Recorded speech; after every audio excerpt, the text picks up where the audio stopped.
I just wanna be happy, happy tonight.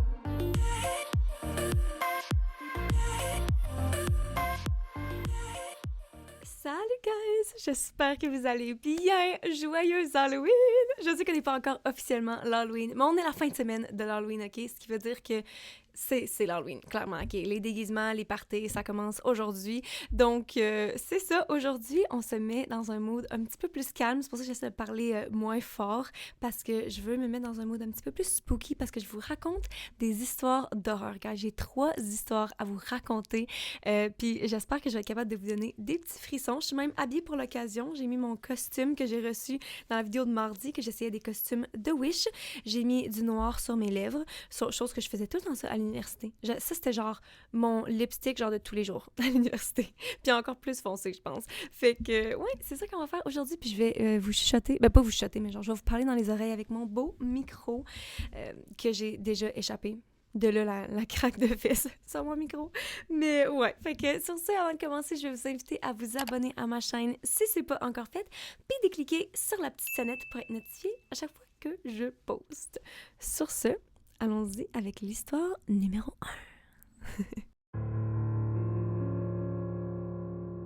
Petite mise en contexte, ok? Je veux savoir comment vous réagiriez si c'était pour vous arriver, ok?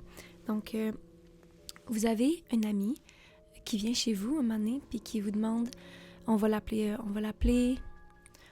Chloé, ok? Votre amie Chloé vient chez vous puis elle vous demande, est-ce que tu te rappelles de ma sœur?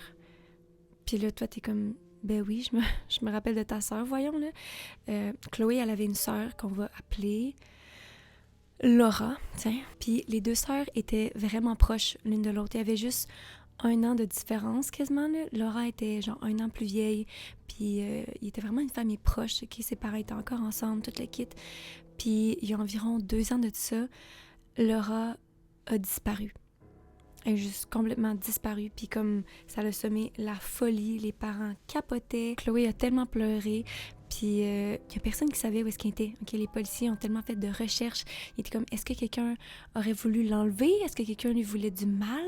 Est-ce que, tu sais, ils ont jamais retrouvé son corps, jamais aucune trace de où est-ce qu'elle aurait pu aller, aucun motif de pourquoi quelqu'un aurait voulu comme l'enlever. Puis aussi, Laura, c'était quelqu'un de très émotionnelle. Elle était très émotive, elle prenait des décisions sur un coup de tête, puis elle venait juste de se séparer de son chum dans le temps. Fait que tout le monde a comme fini par assumer que elle s'était juste enfuie, que c'était comme quelque chose de dramatique qu'elle avait décidé de faire, genre pour se rebeller de sa vie, genre. Puis honnêtement, c'était pas si loin de son caractère. Ils ont regardé comme le chum, est-ce que ça aurait pu être lui? Mais vraiment, il y avait aucune piste, ok? Il y avait rien qui montrait qu'il y avait rien qui lui est arrivé. Puis aussi, techniquement, Laura, elle venait juste de tourner 18 ans, fait que elle était techniquement une adulte. Fait qu'à un certain point, la police a dû arrêter de chercher parce qu'ils se sont dit, tu sais, tout pointe vers le fait qu'elle s'est juste enfuie. Puis même si on était pour la retrouver, on pourrait pas la forcer de revenir à la maison parce qu'elle a 18 ans. Fait que clairement, tu sais, le monde voulait pas vraiment croire ça, mais ton amie Chloé, elle y croyait à cette théorie-là, que sa sœur était juste partie. Puis je pense que c'est parce que c'était plus facile d'accepter ça que, tu sais, de penser comme, ah, quelqu'un l'a kidnappée ou, tu sais, potentiellement qu'elle est même morte, là. Tu sais, c'est plus facile de se dire qu'elle est partie de son gré puis qu'elle voulait recommencer à zéro puis qu'elle est peut-être plus heureuse ailleurs. Fait que c'est toujours ce que Chloé a pensé. Mais ses parents, à elle, ils l'ont vraiment mal pris. Puis chaque dollar qu'ils faisaient au travail, ils les mettaient dans l'investigation. Puis ils ont pris comme l'argent qu'ils avaient mis de côté pour vous envoyer les 2 à l'école. Puis ils ont même réhypothéqué la maison, ils ont emprunté de l'argent aux membres de la famille, tout ça juste pour comme engager des détectives privés par-dessus détectives privés parce qu'ils voulaient tellement retrouver Laura. Eux autres, ils croyaient pas qu'elle était juste partie comme ça. Puis il faut dire que c'était vraiment dur pour Chloé aussi parce qu'elle, je veux dire, elle était vraiment proche avec sa sœur, mais aussi Chloé, elle faisait tout. À partir de ce moment-là, elle a tout fait pour être la fille parfaite. Parce que Laura était belle, elle était intelligente, elle souriait tout le temps. Puis Chloé, elle avait comme l'impression qu'il fallait qu'elle devienne cette personne-là pour ses parents. Tu sais, elle voulait juste que ses parents soient fiers d'elle. Fait qu'elle s'est mise à se forcer tellement à l'école, à juste avoir des A.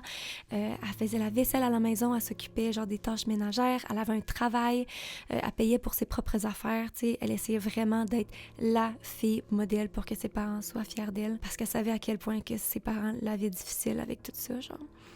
Puis au bout de 2 ans, donc il y a quelques jours seulement, il y a eu quelqu'un qui a cogné à la porte. Fait que les parents vont ouvrir la porte et leurs rêves sont devenus réalité. Les prières qu'ils ont faites pendant les 2 dernières années se sont finalement réalisées parce que devant eux, il y avait Laura. Laura était finalement revenue après avoir été disparue pendant 2 ans. Les parents capotaient, genre tout le monde était tellement heureux. Ils se sont mis à se coller, à pleurer de joie. C'était tellement un beau moment. Puis Chloé, elle la regarde, puis elle dit « C'est pas Laura, ça. C'est pas ma sœur. Je sais pas c'est qui ça, là, mais ce n'est pas ma sœur, puis je le sais. » Puis les parents, comme ils voulaient rien savoir, sont comme, OK, premièrement, genre, c'est tout ce qu'on a toujours voulu, c'est que Laura revienne, puis comme là, tu dis ça, genre, c'est quoi ton problème, tu sais? Fait qu'ils continuent à accueillir Laura, puis tout, puis ils décident de faire un gros party de retrouvailles, donc ils invitent tout le monde. Ils invitent la famille, les amis, le monde d'école, les gens avec qui ils allaient à l'église avec eux. Tout le monde est invité, puis ils veulent juste célébrer le fait que Laura est revenue. Il y a même plein de journalistes qui sont là, OK? Plein de chaînes de télé parce qu'ils veulent clairement couvrir l'histoire, parce que genre, il y a une fille qui a disparu il y a 2 ans, puis là, elle réapparaît juste comme ça. Fait que tout le monde veut couvrir l'histoire, puis c'est comme un moment incroyable, puis tout le monde est tellement heureux, puis le monde pleure encore au party, puis tout le kit. Puis Chloé, elle les regarde, puis elle aussi, elle se met à pleurer. Mais elle pleure pas de joie. Elle pleure parce que elle sait que dans quelques jours, quand tout ça va retomber, puis que, tu sais, Laura va recommencer à prendre sa place dans la famille, les policiers vont lui faire un test d'ADN parce que c'est la procédure, tu sais. Puis elle sait qu'à ce moment-là, ils vont découvrir que Laura est pas la personne qui a dit qu'elle est. Puis elle peut seulement s'imaginer à quel point ça va être dévastateur pour ses parents de revivre ça. De devoir revivre le deuil de leur fille, de se rendre, tu sais, de penser qu'ils l'ont re-eu, puis de se rendre compte que c'est pas elle, puis elle est vraiment inquiète pour ses parents, puis tout. Fait que Chloé est en train de te raconter tout ça, tu sais.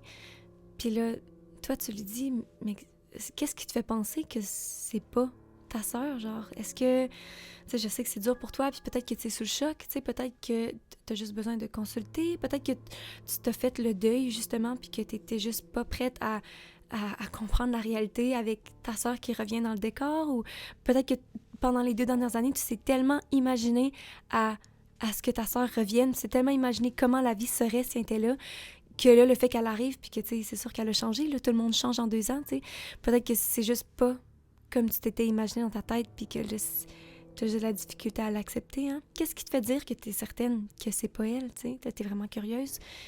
Puis elle dit, non, je suis complètement certaine que ce n'est pas ma sœur. Je sais pas c'est qui, mais je sais que c'est pas ma sœur. J'ai même revérifié avant de venir ici pour être à 100% sûre. Puis Laura est encore dans la forêt où je l'ai enterrée. Est-ce que ça vous a fait peur, guys? Est-ce que j'ai bien fait ça? Qu'est-ce que vous en pensez? C'est quoi vos théories, guys? Laissez-moi savoir dans les commentaires. Premièrement, est-ce que Chloé a tué sa sœur? C'est de ça que ça a l'air. Puis aussi, c'est qui la personne qui se fait prendre pour Laura? Genre, c'est ça le truc le plus creepy, genre... Ah! Ok. Petite gorgée de thé. Oh, je vais prendre un petit moment, puis on va se lancer dans l'histoire 2. Ok, guys, est-ce que vous êtes prêts pour l'histoire numéro 2? Moi, je suis prête. Je suis tellement excitée. Ok, histoire numéro 2. C'est l'histoire de... J'aurais tellement dû choisir des noms avant de commencer. On va l'appeler John, ok? Le nom le plus basic, John. On va dire que John, c'est un de nos amis. Pourquoi pas? Donc, notre ami John, il habitait dans le centre-ville, puis il habitait dans un vraiment grand appartement spacieux, puis vraiment beau. Tu sais, que dans la journée, comme le soleil plombe dans les fenêtres, c'était juste vraiment, vraiment une belle place. Puis, en fait, il habitait là avant que le quartier devienne vraiment populaire. Genre, fait que, tu sais, quand ça lui avait coûté considérablement moins cher d'acheter son appartement là.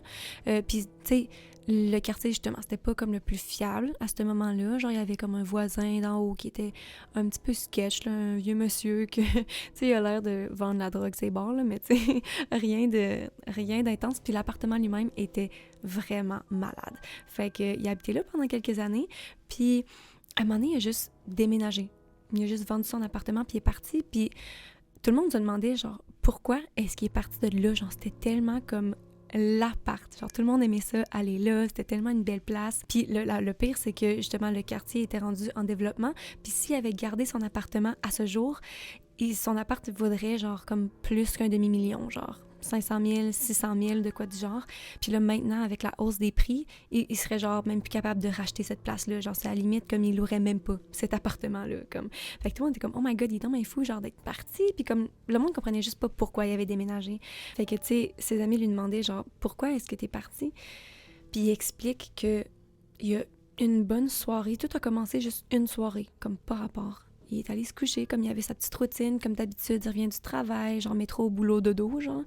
Fait qu'il prend sa douche puis tout, puis il arrive pour se coucher, il se met la tête sur l'oreiller, puis il commence à entendre genre un petit bruit, mais comme tellement pas fort, là, juste un petit bruit de fond, puis il est comme c'est quoi ça, genre, puis il essaye d'écouter, mais comme c'est tellement pas fort, mais John, il a vraiment le sommeil léger, genre. Fait que c'est le genre de truc qui aurait comme dérangé personne dans un contexte normal, mais lui, comme une fois qu'il l'a entendu, genre, il était pas capable de ne plus l'entendre, genre, fait que ça l'a comme vraiment gossé. Mais en tout cas, fait que c'est tel que tel, genre. Le lendemain, il se recouche. La nuit d'après, il réentend. Puis c'est comme juste une petite tape, genre, c'est vraiment pas fort, mais c'est juste comme... C'est juste des petites tapes, OK? Mais lui, genre, ça le rend fou, comme ça l'énerve tellement. Puis au fil des nuits, il continue à tout le temps entendre le même petit bruit, genre les mêmes petites tapes, tap, tap, tap, tap, tap, tap, tap, tap. Puis ça fait quasiment une chanson, genre, puis il est comme pas capable de focusser sur autre chose. Il entend tout le temps la petite toune qui passe. Puis comme un moment donné, genre au bout de quelques mois, il est comme « Oh my God », genre tu sais, là ça l'énerve vraiment.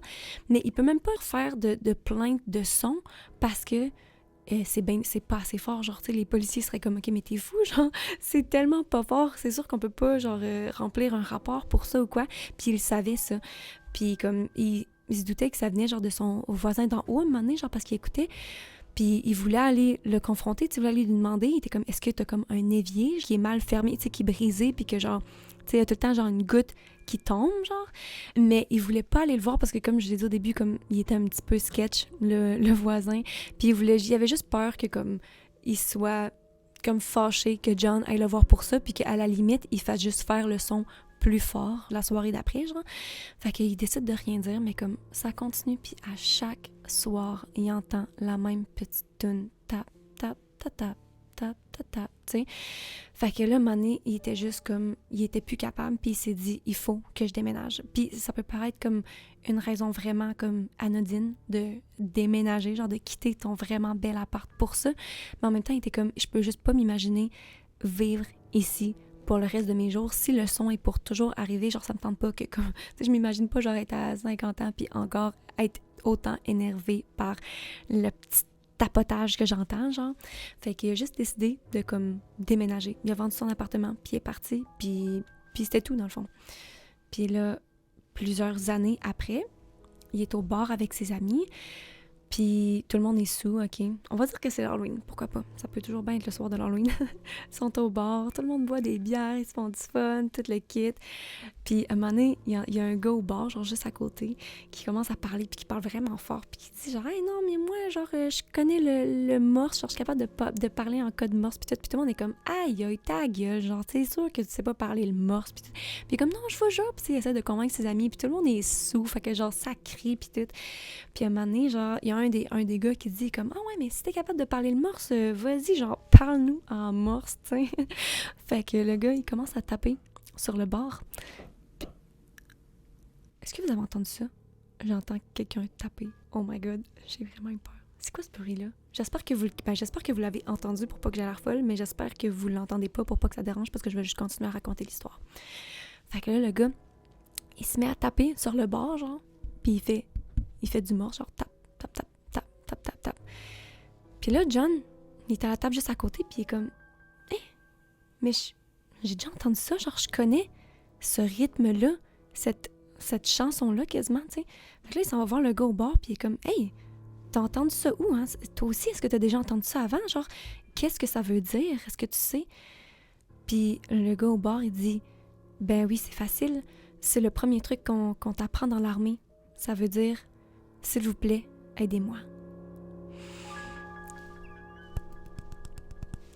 Et qu'est-ce que vous avez pensé de cette histoire? Moi, je dois dire que quand j'ai entendu cette histoire-là, j'ai comme catché un petit peu, où j'avais comme vraiment mes suspicions de où est-ce que ça s'en allait. Genre, quand il a parlé du code Morse, j'étais comme, oh, ben clairement, parce que si vous savez pas, le code Morse, dans le fond, c'est comme une façon de communiquer qui est genre, ce qui est pas en langage, là, fait que c'est juste avec des points puis des lignes, me semble, là. Fait que quand tu parles, c'est juste...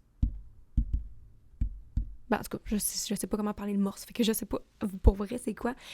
Mais dans le fond, c'est ça qu'il entendait à chaque soir. Fait que il y avait quelqu'un dans l'appartement... Oh my God, j'ai des frissons. Il y avait quelqu'un dans l'appartement d'en haut, l'appartement du creep, qui appelait à l'aide à chaque soir pendant genre 1 an. OK. Faut que je me calme. Qu'est-ce que vous avez pensé de cette histoire? À date, est-ce que vous trouvez qu'elle fait plus peur que la première? Laissez-moi savoir. Je vais prendre une petite pause pour me ressourcer. Puis on se voit pour l'histoire numéro 3. OK, la dernière histoire, j'espère honnêtement que vous ne l'avez pas entendue avant, mais dans le fond, c'est la première histoire ever de peur que j'ai entendue dans ma vie, que je me suis fait raconter. Puis je voulais vous la raconter parce que c'est ma sœur, en fait, cette semaine, qui s'en est rappelée. Puis elle était comme, hey, tu te rappelles de cette histoire-là? Fait que j'étais comme, oh my God, genre, ça m'a comme donné des frissons. Fait que je vais vous la raconter en espérant que c'est pas comme tout le monde qui l'a déjà entendu. Donc voilà. Je me fais peur, genre, à moi-même, comme... OK. Attends, je vais penser à un nom tout de suite. OK. C'est l'histoire de Sarah, OK? Sarah, elle faisait de la route cette soirée-là. Puis elle faisait beaucoup de route parce qu'elle revenait d'une fin de semaine où est-ce qu'elle allait visiter ses amis à Toronto, en fait. C'est des amis d'université, puis comme après l'école, les autres sont déménagés là-bas, puis tout. Fait qu'elle allait les voir pour la fin de semaine, puis elle était sur son chemin du retour. Puis en chemin, elle regarde sur son auto, puis elle se rend compte que, oh my God, genre, j'ai presque plus de gaz. Je me rendrai clairement pas chez moi, fait qu'il faut que j'arrête pour gazer. Fait que, comme, elle commence à regarder les sorties, puis elle se rend compte que, genre, il n'y a pas eu de sortie. Ça fait peut-être 10, 12, 15 kilomètres qu'il n'y a toujours pas eu de sortie. Fait que là, elle commence à stresser parce qu'elle est comme, je sais même pas je suis où, genre, j'ai jamais pris cette route-là avant. Fait que, finalement, elle voit une sortie, fait qu'elle est comme, OK, parfait. Elle prend la sortie. Puis juste sur la sortie, il y a une petite station-service, fait qu'elle est comme parfait. Mais la station-service, quand je dis petite, là, petite, OK? On aurait dit qu'elle sort des années genre 1960, genre une des premières stations-service ever. Il y a comme 2 petites pompes, genre vraiment vieilles. Puis il y a genre une petite cabane avec un pompiste, un employé qui est dedans. Fait qu'elle est comme, bon, de toute façon, j'ai pas le choix. Fait que elle s'arrête, puis le monsieur qui travaille, il sort. Puis dans le fond, c'est comme, il est pompiste, justement. C'est pas partout, surtout à Montréal, je pense pas qu'ils font ça, mais à certaines places, l'employé, comme, pompe ton gaz pour toi. Fait qu'elle est comme, OK, au moins, j'aurais pas besoin de sortir, puis tout. Puis là, le monsieur s'approche, il dit « Allô? » Puis comme, tout le kit. Puis elle a comme une mauvaise vibe. Tu sais, le monsieur est comme, il est un petit peu plus vieux, genre il est comme fin 50, peut-être début soixantaine. Tu sais, il a une grosse barbe, il a les mains toutes sales. Mais en tout cas, il commence à pomper son gaz, puis elle est juste dans l'auto, puis elle attend qu'il ait fini, puis tout.